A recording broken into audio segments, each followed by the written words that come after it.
जय हिंद मेरे प्यारे देशवासियों, मैं आपका साथी अनिल आप सबका स्वागत करता हूं अपने इंस्टीट्यूट वसुध कुटुंबकम में। यह सीरीज चल रही है मैपेलॉजी के बारे में और आज हम मैपेलॉजी में देखेंगे चाइना कंट्री के बारे में। और आज के टॉपिक में हम कवर करेंगे चाइना के हिस्ट्री, चाइना के पॉलिटिक्स, चाइना के इकोनॉमिक, चाइना के जियोग्राफी सिस्टम के बारे में। और हम देखेंगे चाइना में ग्रेट वॉल ऑफ चाइना है जिसकी लंबाई 21,000 किलोमीटर की है, उसके बारे में हम कवर करेंगे। आज के टॉपिक में हम देखेंगे चाइना दूसरा जीडीपी रखने वाला विश्व का कैसे बना, इकोनॉमिक रूप से इतना ग्रोथ कैसे किया, और चाइना ने सियांजियांग, अक्साई चीन, इनर मंगोलिया और मंचूरिया आपको कैसे अतिक्रमण कर लिया। इसकी संपूर्ण जानकारी इस क्लास में देंगे आपको, तो क्लास से बने रहिए। आगे चलते हैं, चाइना के बारे में बताते हैं आपको चाइना है क्या। चाइना के बारे में आपको बताएंगे चाइना क्या महाद्वीप में स्थित एक कंट्री है जो एशिया के पूर्व में स्थित है और यह कंट्री एशिया का विश्व का चौथा स्थान रखने वाला कंट्री है क्षेत्रफल के मामले में। और इसकी आबादी 140 करोड़ है आबादी। और इसकी बॉर्डर सीमा 14 कंट्रियों से बॉर्डर सीमा करती है, साझा करता है, जैसे रूस हो गया, मंगोलिया हो गया, Kazakhstan, Kyrgyzstan, Tajikistan, Afghanistan, India, Nepal, Bhutan, Myanmar, Laos, Vietnam करती है। और ताइवान के साथ सीमा साझा नहीं करती, लेकिन बाउंड्री वो अतिक्रमण किया हुआ अपना क्षेत्र बताता है। ये चीजें आगे देखते हैं। भौगोलिक स्थिति के बारे में, चाइना के बारे में क्या करते हैं।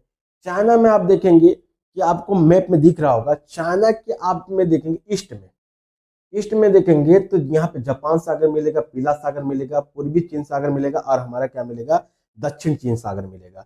ये प्रशांत महासागर में आपको पश्चिमी हिस्सा है नॉर्थ के। अब देखोगे तो चाइना स्थित है प्रशांत महासागर के, उत्तर प्रशांत महासागर के आपको पश्चिम में स्थित है। आप ध्यान से देखिए तो पश्चिम में स्थित है। और ये सागर है जो महासागर के, आप देखो प्रशांत महासागर में देखेंगे तो पूर्वी चीन आपको देखने, दक्षिणी चीन और पीला सागर हमारा आपको जापान सागर देखने को मिलेगी। ये चीजें जानकारी। अब इसी में आपको देखने को मिलेगा पूर्वी चीन सागर के पास मिलेगा आपको ताइवान देखने को मिलेगी क्षेत्र में। और आपको यहाँ पे देखने मिलेगी हैनाम द्वीप मिलेगी, इसकी हैनाम द्वीप मिलेगी, हैनाम द्वीप देखने को मिलता है यहाँ पे। आप आगे चलते हैं, आपको बताते हैं। और यहाँ पे देखने मिलेंगे देखिए इसके इसके आपको जो जापान सागर है, पीला सागर बीच में, उत्तर कोरिया, दक्षिण कोरिया मैप में दिखता होगा। इसके नॉर्थ में रूस फंसी हुई है और नॉर्थ में मंगोलिया है, आपको देखने को मिलेगी। अब इसके आपको देखने को मिलेगी नॉर्थ में कजाकिस्तान देखने मिलेगा और इसमें आपको वेस्ट में देखने को मिलेगा किर्गिस्तान देखने मिलेगा, तजाकिस्तान, अफगानिस्तान और पाकिस्तान देखने मिलेगा। अब यहीं आपको देखने को मिलेगी भारत, आपको साउथ में देखने को मिलेगी इसके भारत है जो हिमालय से सटी हुई है, ये चीज इसकी मिलेगी। और आपको देखने को मिलेगी आपको इसके क्षेत्र में देखने को मिला जो भारत के क्षेत्र को अक्साई चीन को अतिक्रमण किया हुआ है। ये चीजें नेपाल मिलेगा इसके साउथ में, इसके साउथ में मिलेगा भूटान मिलेगा, इसके साउथ में म्यांमार मिलेगा और इसके साउथ में लाओस मिलेगा और वियतनाम मिलेगा। ये 14 देशों की सीमा साधने के बाद भी ये कंट्रोल नहीं हुआ, आगे अपने आप को विस्तार बढ़ाने का नींव डाल रहा है, क्षेत्र को बढ़ा रहा है। जैसे आपको आगे बोलोगे ताइवान पर अपना अतिक्रमण जमाने की कोशिश कर रहा है। और ये 14 कंट्रियों के साथ हमेशा सीमा विवाद बना रहा है। ये चीजें आगे चलते हैं। चाइना के भौगोलिक क्षेत्र को देखेंगे तो 5 भौगोलिक क्षेत्र में बटा हुआ है, ये ध्यान दीजिए। इससे आपको ऊपर देखिए, ऊपर वाले भाग को बोलते हैं, यहाँ से देखिए मंचूरिया, क्या बोलते हैं, मंचूरिया। वही मंचूरिया जो चाउमीन के साथ बनाई जाती है, यहाँ पे बहुत फेमस है, ये ध्यान से देखिए। मंचूरिया इस क्षेत्र को बोलते हैं। और इस साइड में आप देखोगे तो ये हमारा है दक्षिण मंगोलिया, इसे इनर मंगोलिया बोलते हैं और इसे आउटर मंगोलिया, ध्यान से देखिए, आउटर मंगोलिया, इसे इनर मंगोलिया बोलते हैं। क्या बोलते हैं, इनर मंगोलिया बोलते हैं। और ये इसी के पास हमारा गोबी मरुस्थल है, क्या गोबी मरुस्थल यहाँ पे देखने को मिलेगी। आपको ध्यान देखिए गोबी मरुस्थल आप देखिए, और सबसे बड़ा मरुस्थल हमारे पास देखने को मिलेगी गोबी मरुस्थल देखने को। उसके बाद एक मरुस्थल आपको तकलाम तकलाम मकान यहाँ पे देखिएगा और मरुस्थल है, 2 मरुस्थल यहाँ पे देखने को मिलती है, यहाँ पे देखिए। और इसके क्षेत्र में आप देखिए, पहले चीज मंचूरिया, दूसरा हो गया दक्षिण मंगोलिया जिसे इनर मंगोलिया बोलते हैं, और ये हो गया सिंजियांग, क्या हो गया, सिंजियांग क्षेत्र हो गया। ये आपको बोला जाता है पूर्वी तुर्कमेनिस्तान बोलते हैं। और यहाँ इसे बोलते हैं दक्षिण, आपका बोलते हैं दक्षिण में इसके है स्थित है तिब्बत है। और इसमें लगभग आपको 50% क्षेत्र पे क्या हमारा इसका मेन जो हमारा पूर्वी दक्षिण चाइना है, तो इसे मूल चाइना बोलते हैं। क्या बोलते हैं? मूल चाइना। मंचूरिया, दक्षिण मंगोलिया, सियाचिन और हमारा तिब्बत के पठार है। ये चीज है, ध्यान से देखिए, 5 भागों में बटा हुआ है इसके भूभाग को। ध्यान देखिए, ये चीज जानना जरूरी है आपको। तो अब मंगोलिया आपको पहले बता दिया कि मंगोलिया क्षेत्र भाग हो गया। ये आपको दक्षिण मंगोलिया यहाँ तक फैली हुई है, ध्यान से देखिए, ये हिस्सा है ये चीज। अब ध्यान से देखते हैं, इसके रूस हो गया ऊपर में। अब मंगोलिया, मंगोलिया इसे गोबी मरुस्थल है, आपको ध्यान दीजिए। आप गोबी मरुस्थल के पास देखिए, यहाँ पे मकान मरुस्थल है और उसके ऊपर तिएल सांस, क्या है? तिएल सांस पर्वत श्रेणी है। उसके नीचे देखेंगे पर्वत श्रेणी, देखेंगे कुनलुन साल देखने को मिलेगी आपको। आपको अलनुल साल देखने को मिलेगी। आपको ध्यान दीजिए, तिब्बत के पठार मिलेगी। जो तिब्बत के पठार को बोलते हैं विश्व का, दुनिया का छत बोलते हैं, यहाँ ध्यान दीजिए। और इसके साउथ में ही देखने की हिमालय पर्वत श्रेणी देखने को मिलेगी, ये चीज ध्यान देखिए। और यहाँ पे ध्यान दीजिए, इसके तिब्बत के पठार से एक नदी निकलती है जो लगभग 61,000 किलोमीटर की लंबी है, जो एशिया की सबसे बड़ी नदी है, जिसे बोलते हैं यांगत्जेंगी नदी बोलते हैं, जिसे कितना किलोमीटर की है आपको देखने को मिलेगी? 61,000 किलोमीटर की है। ध्यान दीजिए, जो तिब्बत के पठार से निकलती है। या वांगहोंग नदी कहाँ निकलती है? लोयस पठार, यहाँ पे लोयस पठार से निकलती है, जाती है पीली सागर में जाता है, ठीक है, पीला सागर। ऐसे वांग होंग नदी को क्या बोलते हैं? पीली नदी भी बोलते हैं। पीली नदी याद बोला जाए, पीली नदी कहाँ पाया जाता? तो चाइना में पाया जाता, पीला सागर में गिरता है। क्यों बोलते हैं? क्योंकि यहाँ पे लाल कलर की सॉरी पीली कलर की मिट्टी है, इसकी वजह से यहाँ पे क्या बोलते हैं? हमारा देखने को मिलता है, ठीक है, इस नदी का रंग बदल जाती है, सिर्फ पीली नदी बोलते हैं, आपको दिखता होगा। और एक क्षेत्र है, बेसिन है, क्षेत्र है लाल बेसिन। लाल बेसिन में मिट्टी के कारण है, और मिट्टी उसकी लाल होने के कारण यहाँ पे क्या है? क्षेत्रीय बहुत ज्यादा है, आयरन की ज्यादा मात्रा के कारण गेहूं और फसल बहुत ज्यादा होती है। और युआन का पठार, इसके से आपको देखेंगे, आपको ये पूरब में देखने मिलेगा, युआन पठार देखने मिलेगी। अब इसके पूरब में देखने मिलेगा ताइवान देश मिलेगी। क्या ध्यान दीजिए, ये कंट्रीज की मुख्य बातें हो गई। अब देखते हैं इसमें क्या है हमारा, the great wall of China. The great wall China आपको देखने मिलेगी, लगभग आपको 21,000 किलोमीटर। अगर पृथ्वी का चक्कर मारेंगे तो 2 चक्कर मार लेंगे, लगभग 12,000 किलोमीटर की पृथ्वी का, ठीक ना, आपको परिधि है। तो आपको लगभग आपको 21,000 किलोमीटर मिलेगी। तो पृथ्वी का चक्कर 2 बार मारने का ये चीज है। इतनी बड़ी दीवार क्यों? क्योंकि टेढ़ी मेढ़ी है, यह ध्यान दीजिए, टेढ़ी मेढ़ी है, और जो आपको सैटेलाइट से भी दिखती है। ध्यान दीजिए, इमेज देखिए, ये चीज है। अब इससे बनाया किसने, आपको आगे जाके बताएंगे। इसके मुख्य शहर आपको देखने को बेजिंग देखने मिलेगा, सिंगाई देखने को, वुहान देखने को, झंगझोंग देखने को मिलेगा, और गुइयांग देखने को मिलेगा, और यहाँ पे मकाओ देखने को, हांगकांग देखने को मिलेगा। एक द्वीप है, हेनान द्वीप है, जो हेनान द्वीप इसका बहुत फेमस द्वीप है, जो यह आपको नेवी नेवी आपको बेस बनाया हुआ है। ध्यान देखिए, यहाँ पे नेवी बेस बनाया। और यहाँ पे 2 आपको झील देखने को मिलेगी, मानसरोवर झील देखने को मिलेगी, और नामसो झील देखने को मिलेगी। नामसो झील देखने को मिलेगा, दुनिया का आपको देखने को मिलेगा, दुनिया आपको देखने मिलेगी दुनिया का सबसे ऊपर स्थित खारे पानी का झील है, ये ध्यान रखिए, नामसो। और यहाँ पे मानसरोवर झील, मानसरोवर झील से 2 नदियां निकलती हैं, प्रमुख नदी, एक ब्रह्मपुत्र नदी निकलती है हमारे यहाँ, एक निकलती है हमारा सिंधु नदी निकलती है। ध्यान देखिए, मानसरोवर से निकलती है, यहीं से निकलती है। ये तिब्बत का क्षेत्र है। अब ध्यान देखिए, तिब्बती क्षेत्र है, तो तिब्बती क्षेत्र है, तिब्बती क्षेत्र के बारे में हम जानकारी देंगे आगे। आगे चलते हैं, आपको फिर से बताते हैं। मैं आप देखते हैं कि इसके हिस्टोरिकल एवोल्यूशन के बारे में देखते हैं, ऐतिहासिक कैसे रहा। क्या आपके मन में आया कि चाइना लगभग आपको 96 लाख किलोमीटर, मतलब 96 लाख वर्ग किलोमीटर फैला हुआ क्षेत्रफल है इसकी, और लगभग आपको विश्व का चौथा सबसे बड़ा देश है हमारे देखने मिलेगी। 140 करोड़, ठीक नहीं, यहाँ पे आबादी है, निवास करती है, ये चीजें। इतना बड़ा आबादी, क्या हमारी जनसंख्या, हमारा विस्तार कितना है, हमारा क्षेत्रफल कितनी है? हमारा लगभग 33 लाख, कितना? 33 लाख, हमसे 3 गुना ज्यादा है क्या उसका क्षेत्रफल है। अब ध्यान से देखिए, कंपेयर करेंगे हम इंडिया, और आगे जाके कंपेयर करेंगे चाइना के भूमि से लेकर, उससे इकोनॉमिक से लेकर, उसके युद्ध से लेकर, आगे चलते हैं, बताते हैं हिस्ट्री ये कैसे बना है। ये आपको पता है कि लगभग इसकी चीन सभ्यता आज से लगभग 5,000 वर्ष पूर्व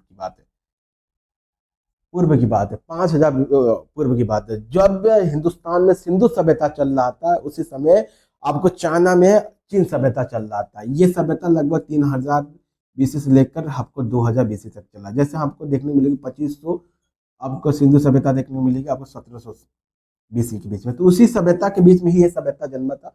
इस सभ्यता से ही हमें देखने मिलती कागज का आविष्कार देखने मिलता, पहिए का आविष्कार देखने मिलता, इसी से हमें देखने मिलता चाइना का आविष्कार का देखने मिलता, बारूद का आविष्कार देखने पर मिलता हमें ये चीज। चलिए आगे चलते हैं।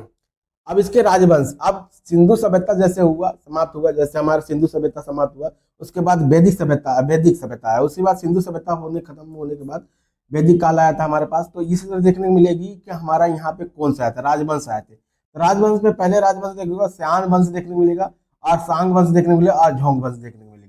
ये 2000 BC से देख के मिलेंगे 220 BC तक रहा है। क्या है 220।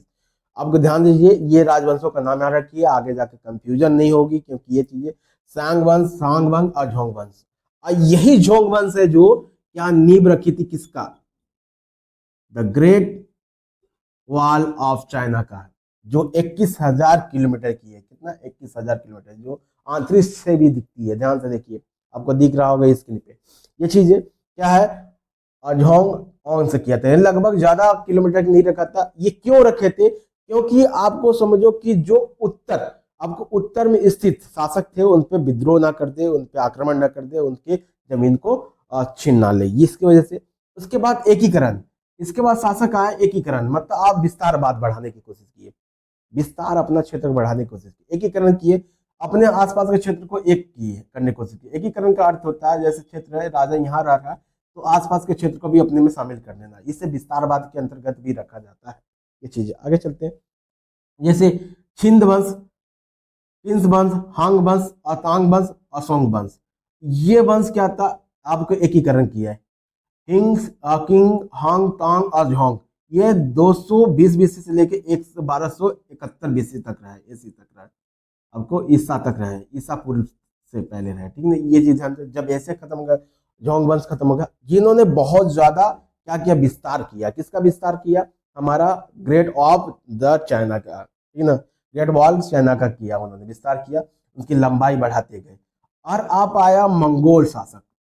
मंगोल शासक में एक सबसे महान शासक के बारे में हम पढ़ाएंगे आपको आगे जाके, जो 1206 में क्या किया उन्होंने, क्या किया, चंगेज खान मंगोल में पैदा हुआ एक शासक रहा, जो अपना विस्तार बहुत ज्यादा बढ़ाया, जो आपको पूरे एशिया में देखेगा उसका विस्तार रहा। तो चंगेज खान ने कब्जा कर लिया, क्या कर लिया, चाइना को सीधे अतिक्रमण कर लिया। ये चीजें चाइना ऊपर से आया, मंगोल से आया, इस साइड से पूरा कवर कर लिया था। और चंगेज खान का ही यहाँ पे एक पोता था जिसे हुआन वंश रखा था। क्या, हुआन वंश ये था। हुआन वंश ने अपना विस्तार किया, एकीकरण विस्तार बढ़ाने का प्रयत्न किया और बढ़ाया भी ये चीजें। उसके बाद मिंग वंश आया और क्विंग वंश आया। ये वंश बहुत जरूरी है, इंपॉर्टेंट है। हुआंग वंश ये लगभग आपको 1271 से आया, हमारा ये रहा। उसके बाद मिंग वंश आया 1600 में रहा, ये हमारा क्विंग वंश रहा 1800 में से रहा। क्विंग वंश बहुत लास्ट वंश रहा, और लास्ट वंश खत्म होने के बाद ये 1912 में खत्म हुआ, इसका शासक खत्म हुआ। शासक खत्म होने के बाद यहाँ रिपब्लिक आया, गणराज्य की नींव रखी गई। अब ध्यान देखिए, पहले हम देख लिए चीन सभ्यता, राजवंश प्रमुख देख लिए, हम एकीकरण देख लिया, मंगोल शासक देख लिए, मंगोल शासक ही थे। अभी आपको चाइना में जो देखेंगे मंगोलीय देखने को मिलेगी, और मंगोलीय भाषा देखने के लिए भी मिलता है, ये ध्यान दीजिए।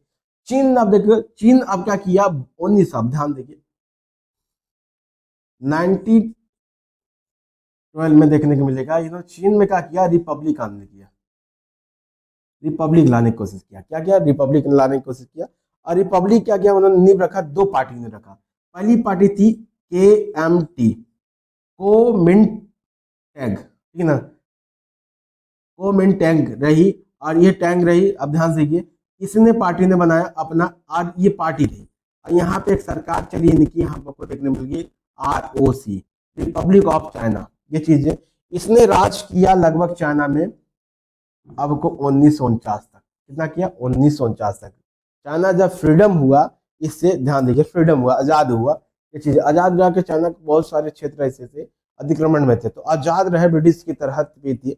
ध्यान से देखिए, आगे समझिए, आप आगे जाकर सब कुछ समझ आ जाएगा, डाउट हो जाएगा। तो 1941 में ये यहाँ तक राज किया, 1912 से लेके, आपको ध्यान दीजिए। उसके बाद एक पार्टी आती है CC, आपको आती है CCP, कम्युनिस्ट चाइना पार्टी आती है, जो ये आती है 1949 के बाद। वो क्या करती है, सत्ता हासिल करती है। यह ध्यान देखिए, सत्ता हासिल करने के बाद वो क्या करती है, सीसीपी है जो अपनी सरकार चलाती है, किससे, पीआरसी से चलती है, ठीक है ना, आई समझ, पीपुल्स रिपब्लिक ऑफ चाइना की, ठीक है, चलती है, ध्यान दीजिए। और इसी पे सरकार चलती है, इसके सरकार है, पार्टी, आप ध्यान दीजिए, वहां पे वन पार्टी पॉलिसी है, चाइना में वन पार्टी पॉलिसी है, दो पार्टी पॉलिसी नहीं है। अब क्या करती है, जो केएमटी रहती है, ध्यान देखिए, ये केएमटी और हमारा सीसीपी, सीसीपी क्या करती है, मेन चाइना में, ये चाइना के क्या करती है, चाइना में अपना सरकार स्थापित कर लेती है। लेकिन केएमटी कहाँ चली जाती है, हमारा चली जाती है, देखने को मिलेगी आपको, ताइवान चली जाती है, ये चीज है। तो ताइवान उसका अंग था, कैसे अंग था बताएंगे ये चीजें। इसके तहत कौन सा कार्य करता, आरपीसी करती है। इसके तहत कौन करता था, हमारा केएमटी के तहत करता था आरओसी करती थी, रिपब्लिक ऑफ इंडिया, मतलब गणराज्य की बात है, लोकतंत्र के रूप में नींव रखी गई थी। ये चीजें, ताइवान आपको गणराज्य है। अब आपको ये भी देखने को मिलेगी, चाइना भी गणराज्य के रूप में नींव रखी गई थी, ये चीज जानी। और चाइना पे खूब सारा अतिक्रमण हुआ, जापानों ने खूब मारा चाइना को, धुला धुला के मारा आपको, रूस ने मारा आपको, ब्रिटिश ने मारा, अमेरिका ने मारा, बहुत सारे चाइना पर अतिक्रमण किए, बहुत सारी चीजें आगे देखिए। आगे चलते हैं, जियोग्राफी की स्थिति के बारे में देखते हैं। इसका क्षेत्रफल हमने बताया कि 96 लाख वर्ग किलोमीटर फैला हुआ, 14 देशों की सीमा साझा करता है। इसमें 23 प्रांत हैं, कितने, 23 प्रांत है। हमारे जैसे यहाँ 28 प्रांत है, तो हमारे यहाँ 28 राज्य है जिसे प्रांत के रूप में जानते हैं, तो वहाँ 23 प्रांत है। और 23वां प्रांत किसे मानता है, ये ताइवान को मानता है। लेकिन यूएनए इसे मान्यता नहीं देता है, क्या नहीं करता है, अमेरिका विवादित रहता है, ये चीज नहीं मानता। 4 नगर पालिका है देखने को मिलती है, और इसमें देखिए बेंजिंग, सोंगिंग, सोंगाई और हमारा ताइजंग और छोंगाई मिलती है, देखने को मिलती है। और देखिए 2 विशेष प्रशासनिक क्षेत्र है हमारा, कि 4 नगर पालिका हमारे देख लेंगे, नगर पालिका जैसे हमारे यहाँ 8 केंद्र शासित प्रदेश है, आपको देख लो, जम्मू कश्मीर देखने मिलेगी, जम्मू कश्मीर, लद्दाख देखने मिलेगा, चंडीगढ़, दिल्ली देखने मिलेगा, लक्षद्वीप, अंडमान निकोबार द्वीप मिलेगी, और आपको पुडुचेरी देखने मिलेगी, दादरा नगर हवेली देखने, वही इसी तरह आपको बेजिंग, शंघाई आप देखने मिलेगी, ताइजिंग और सोंगाइंग देखने मिलेगी। 2 विशेष क्षेत्र, हांगकांग और मकाओ। हांगकांग के बारे में बताएंगे आपको। हांगकांग को ब्रिटिश गवर्नमेंट ने, ब्रिटिश ने लगभग आपको 1897 में आपको क्या किया था, उस पर कब्जा किया था। 1856 में क्या किया, हमारा इस पे हांगकांग पर अपना कब्जा जमा लिया था, अपना शासन कर दिया, उपनिवेश बना लिया था। मकाओ को पुर्तगालियों ने 1557 में अपना क्या किया, उपनिवेश बनाया था। इस पे आपको हांगकांग और मकाओ के बारे में हमको जानकारी देंगे। हांगकांग क्या है कि आज भी चाइना का क्या है, 2 विशेष प्रशासनिक क्षेत्र है, मतलब यहाँ पे 1 पॉलिसी 2 सिस्टम चलती है यहाँ पे। तो चाइना यहाँ पे लागू कर दिया है कि आपको जब ये ध्यान देखो, चाइना इस पे आज़ादी कब दिया, पहली चीज जानना, 1919 में इसे आज़ाद किया। 1919 में, 1999 दोनों, 1999 क्या किया, पुर्तगालियों से आज़ाद हुआ, हमारा हांगकांग से आज़ाद हुआ, ये चीज जान लीजिए।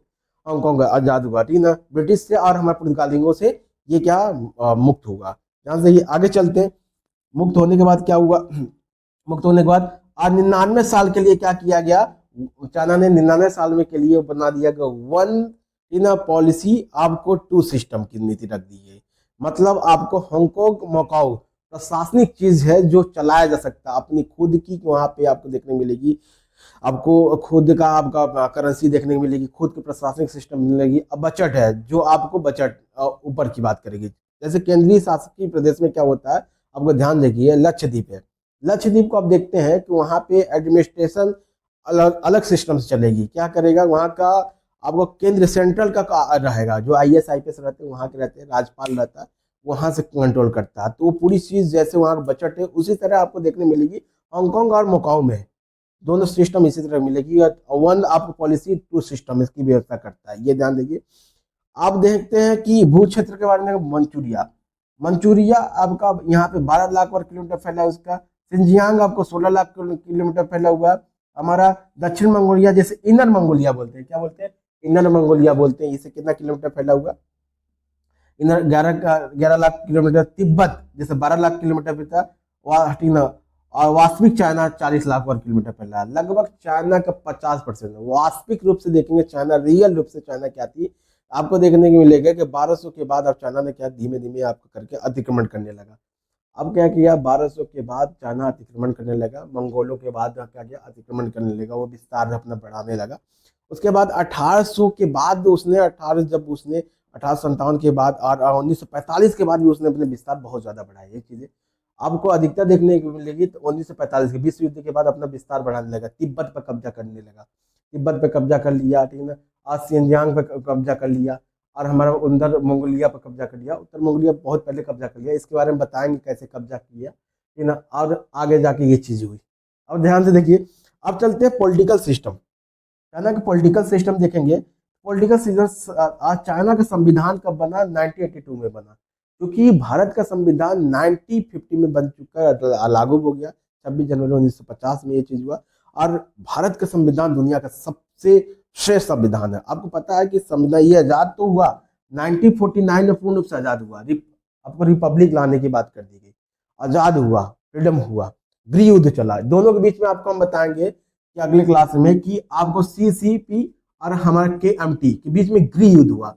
लगभग आपको देखने को मिलेगी बहुत ज्यादा गृह युद्ध हुआ। गृह युद्ध कब हुआ हमारा देखने को मिलेगी, 49 में ही आजाद हुआ। इससे पहले 1912 से लेके आपको कल देखेंगे 1949 तक, ठीक ना, इसमें क्या हुआ, गृह युद्ध रहा। ये रहा हमारा गृह युद्ध, ये चीज है गृह युद्ध रही। गृह युद्ध क्या बोलते हैं, सिविल वार। अपने ही घर में लड़ाई कर लेना, उससे सिविल वार हो जाता है, ये चीजें। जैसे मम्मी आपके पापा कभी एक दूसरे से ही लड़ाई करते होंगे, झगड़े होते होंगे, तो उस समय गृह युद्ध हो रही है अपना, ये समझ जाओ। अब बाहर का लड़ाई हो रही थी, अब बाहरी आक्रमण हो रही है, ठीक है, ये चीजें। अब देखते हैं इसकी पॉलिटिकल सिस्टम को, देखते हैं गवर्नमेंट देखते हैं। अब गवर्नमेंट कैसे चलती है, एकात्मक साम्यवादी राज्य चलती है। क्या बोलती है, एकात्मक साम्यवादी राज्य चलती है। यहाँ पे ध्यान देखिए, ये यहाँ पे कौन सी सरकार चल रही है, CPC चल रही है, वन पार्टी सिस्टम चल रहा है, एक पार्टी सिस्टम चलता है। और इसमें कौन सरकार चलाती है, आपको अब देखने को मिलेगी, सरकार चलाती है RPC, रिपब्लिक, ठीक ना, रिपब्लिक पीपुल्स ऑफ ये चलाती है चाइना। ये चीज ध्यान दीजिए। संसद इसका नाम है, संसद का नाम देख लेंगे, NPC बोलेंगे, आपको ध्यान दीजिए, NPC बोलेंगे। और 2903 सदस्य यहाँ पे आपको ध्यान देगी, 2900 सदस्य। और ये देखिए NP, हाँ, NPC का फुल फॉर्म है नेशनल पीपुल्स ऑफ, आपको कांग्रेस देखने को मिलेगी, ये ध्यान देगी। और इसके प्रेसिडेंट है सी जिनपिंग। कौन से हैं, सी जिनपिंग, ये ध्यान दीजिए, सी जिनपिंग ऊपर दिखते होंगे। अब प्रीमियर कौन है, यहाँ पे प्रीमियर देख लोगे, ली क्विंग, ली क्विंग। यहाँ पे प्रीमियर किसे बोलते हैं, प्रधानमंत्री भी होता है यहाँ पे होगा, और हमारा प्रेसिडेंट होता है सी जिनपिंग। लेकिन वास्तविक ताकत किसके पास रहता है, प्रीमियर। जैसे हमारे पास वास्तविक ताकत, रियल ताकत किसी प्रधानमंत्री पद रहता है, वहां पे भी प्रीमियम बोला जाता है, याद ध्यान दीजिए ये चीजें। ये एक रिपब्लिक देश है। इसकी इकोनॉमिक बताएंगे तो दुनिया का दूसरा सबसे बड़ा इकोनॉमिक रखता है ये चीज। इसकी GDP लगभग $19 ट्रिलियन है, ये चीज ध्यान